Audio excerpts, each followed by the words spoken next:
Hello everyone, back with another video out here in nature, and today I wanted to talk to you guys about my personal thoughts on COVID-19, the rona, coronavirus, the ronskis, and yeah man, it's first of all like fucking crazy times to live in, eh?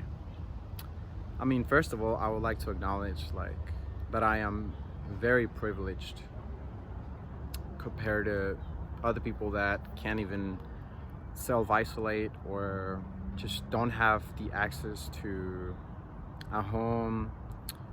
They have to worry about where the food's coming from, and just don't really feel safe where they live, or many different things that we tend to take for granted, that when a situation like this rises, it really gives us time to reflect as to how privileged we are in a good way, not in a bad way, just like how blessed we are really, and the different things that we have access to that a lot of people don't have access to. And when something like this hits the fan, we don't realize that we are very blessed to have those things. So yeah, I like to start with that.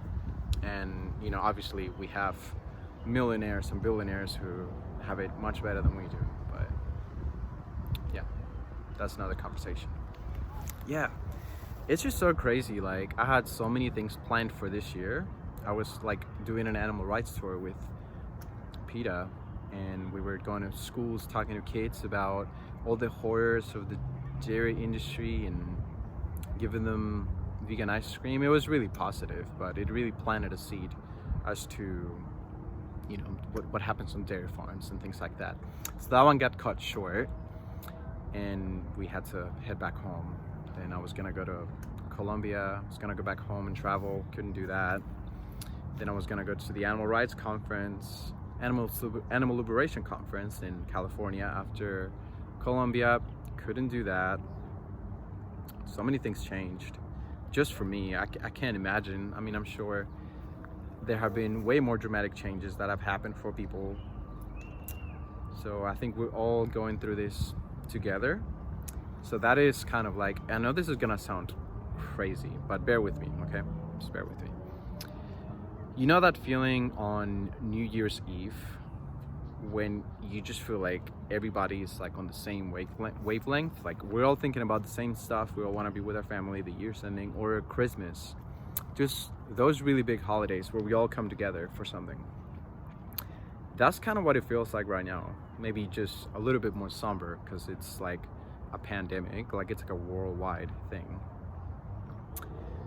And well, it just kind of feels like that. We're all coming together in a way. And I think this is a really helpful time for all of us to reflect about our lives, just really anything.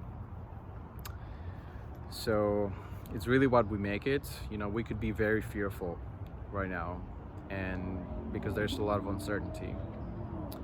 But we could also use this time to just go within, and explore ourselves and understand ourselves a little bit more. Because I think we live in a society that we're always going outside of ourselves and grabbing things that are outside of ourselves, rather than, going within and asking ourselves deeper questions like what do we really want, what we really want to do with our lives, where we want to go, where we want our lives to go. So in that regard, I think it can be a blessing in disguise, despite everything else that's happening. Of course, I'm not oblivious. I realize all the other things that are happening. Well, I guess my channel is so small. I guess I heard other channels are getting demonetized for saying COVID-19. So I guess it's not really relevant for me. Just sharing my thoughts here. And yeah, I mean, another really important subject I wanted to touch on is the cause of the pandemic. So as we know, the majority of the researchers have a consensus that COVID-19 started at a live market in Wuhan, in China, alongside with live animals, dead animals, really unsanitary, and just really breeding grounds for disease. Which is why I'm surprised that we still have slaughterhouses that are forced to stay open, like Trump is forcing slaughterhouses to stay open, and live markets are still open as well. So that is very surprising. And I would just like to say that tofu never caused the pandemic. So choosing tofu or choosing vegan food over dead animal flesh is probably the best thing we can do to avoid the next pandemic from happening. So I would really encourage all of you to look into zoonotic diseases and how they are spread and how they begin.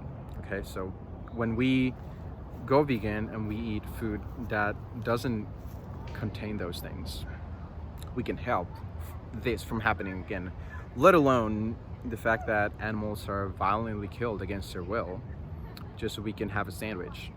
Completely unfair for the animals, for the planet, for all the rest of the humans that live in here.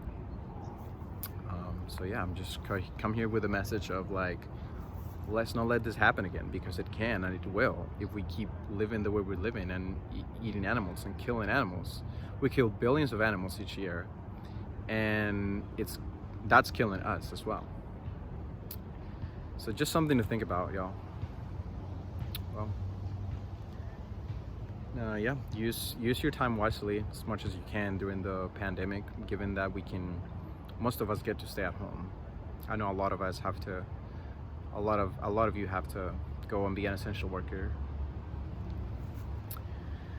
So, don't have much option there. But for those of us who can't stay home, let's try to use that time to just dive within and yeah, some time for introspection and time to realize that, one of the best things we can do right now is go vegan to avoid something like this from happening again. Yeah. So let's do that for each other, for the animals, for the planet, for just to make this a better place. Anyway, much love. See you all in the next video.